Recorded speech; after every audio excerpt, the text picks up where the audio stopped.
me to the next point. Why are we being silent about what God is doing in our lives? You know what? Because, like, you know what, in 1 Peter 2:9 in the Message, favorite verse ever, it says, "But you are the ones chosen by God, chosen for the high calling of priestly work, chosen to be holy people, God's instruments to do His work and speak out for Him, to tell others of the night and day difference He made for you, from nothing to something, from rejected to accepted." You know what? Because you know what, you guys? God has done some amazing things in my life alone. Because back when I was in 8th grade, I started going down a horrible, horrible path of life. But you know what? I didn't find that up until about a year and a half ago. I found, for the longest time, for 3 years of my life, I was struggling with cutting. And eating disorders and just, you know what, and drinking. My freshman year of high school, that's what I lived to do. Is drinking and partying. Like, I was 13 or 14, and I was known as a party girl already. That wasn't the way I decided I wanted to live my life. And cutting was a day-to-day thing for me. Like, I didn't know there was a light at the end of the tunnel I was in. I didn't know that there was other ways, other things to turn to, that I could turn to God and dwell on Him more than dwelling on the pain that I had in my life. That I can lay it all down before Him and lay it all so He can take it away from me, so I didn't have to worry about it. And for so long, until this day, I still catch myself dwelling on the ways of this world to tell me the way I should look, tell me the way I should act, tell me the way I should do things. And then one day I came to my senses saying, like, just realized that, you know what, I needed to come to the end of myself, because that's not the way to live. This world doesn't have to tell me the way I should look, shouldn't tell me the way I should live, because just doing that is only going to cause more and more problems in my life. And one day, finally, took me forever, it seems like, I can remember sitting down on those steps and just crying out to God, and just saying, you know what, God, I don't want this in my life anymore. I don't want this. I don't want to have to deal with this, because people, like, thank God bless me with an amazing cousins. My family is just amazing to me, and friends and people who have encouraged me and told me that that's not the way to go. That I could turn to God and just not have to worry about what was going on at home, or I didn't have to go home every night and worry about, like, I'm mad or whatever, and just turn to a razor to make me feel better. When I was slowly finding out that I could turn to God and that I could feel better. I didn't have to do anything else, and you know what, that night I sat down at those steps, I was healed of the cutting, of the drinking, of the eating disorders, everything, because the things that were telling me that I needed to look like one of those supermodels, so to say, and just that the devil flies were just filling in my mind. And not only was my family and friends telling me that I don't have to do that, but they were showing me other ways to cope with what's going on in my life. I didn't have to go home and cut myself. I didn't have to just go and just worry about all these things, and drinking was just another way to get out of what was going on in my life. But that night when I was healed, I never felt such a relief of things. It's like, okay, how can I explain this? Say like you have a pillow over your face and that you're just like being suffocated, and then when you come out and it's like, oh, I can breathe. But like, you know, that's the way I felt that night. It's like, for so long, everything, all the burdens that kept me from going as far as I can with God, and building that relationship and not just worrying about the religion, that's the best way I could be. That's the way I decided to go, and the only way I could go at that point in time, because it's like, instead of just like worrying about cutting, and worrying about the drinking, and worrying about going to the bathroom, and doing something I knew I was going to regret the next day. Because God had healed me. He had to show me that, you know what, Tabitha, you have a calling in this life.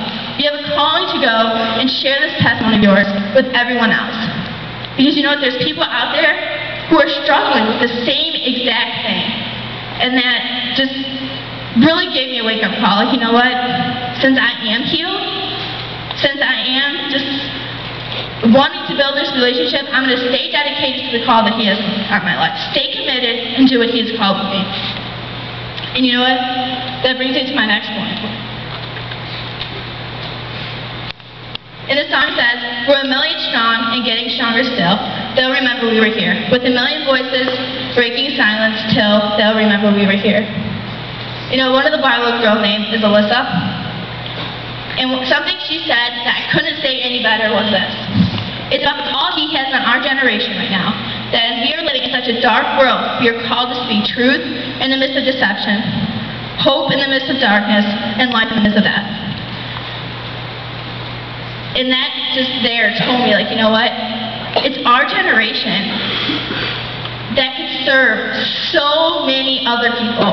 Not only in our schools, not only at work, but you know what? Let's take that step forward, like Pastor Dave said a couple weeks back. But you know what? When are we going to cross that line?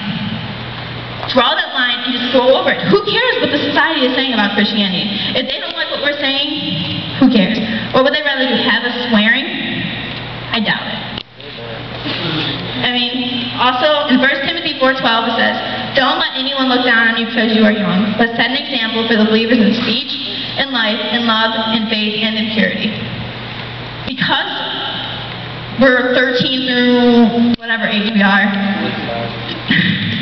doesn't mean that we can't stay committed to the call that God has in our life.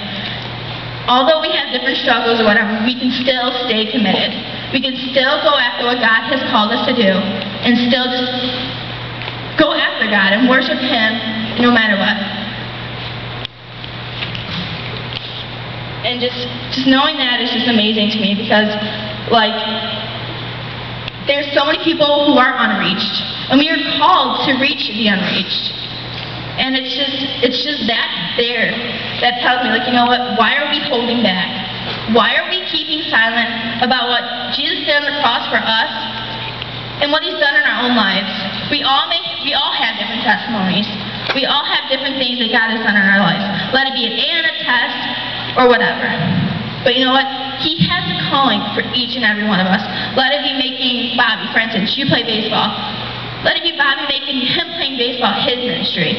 Or whatever you do, you can make that your ministry and what God has called you to your life. Doesn't necessarily mean that you have to come up here and be a pastor. You can go and play volleyball or just go and sing. That could be your calling. But you're never going to know until you find it out for yourself. Until you go out and try it. Don't let fear hold you back. Anyone who knows me, I always say, like, no, fear is one of Satan's words. I don't like that word because, like, no, fear is just not an excuse for you. Amen. So you know what, you guys? Before Pastor Dave calls up for an altar call, I really want to say something to you guys now. Tonight at the altar call, I want you to listen to what the song there said.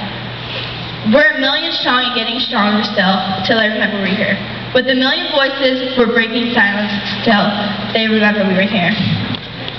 Remind yourself, whatever it is that is holding you back, whatever it is that is just keeping you from going that extra mile to go after God, put it down. Lay it down at the cross tonight, because you know what? If you're broken, if you're hurting, whatever it is, God can take it from you. Lay it down before Him fully and not just keep that little Petson in your pocket. But whenever you go home, like, oh, I want to do this. Knowing it's a sin, don't keep it. It's not worth it. That's just going to hinder your relationship with God. Because God is just craving for it. God is craving for you to run to Him each and every time you're broken. And each and every time when you feel like you just can't do it, lay it down at the cross tonight. Secondly, just speak out. Don't be afraid. Don't let what people say about you. Don't let it get to you, because you know what?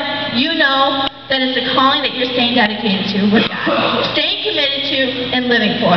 Because that's all that matters. So now I'm going to hand over the mic to Pastor Dave. He comes back up here.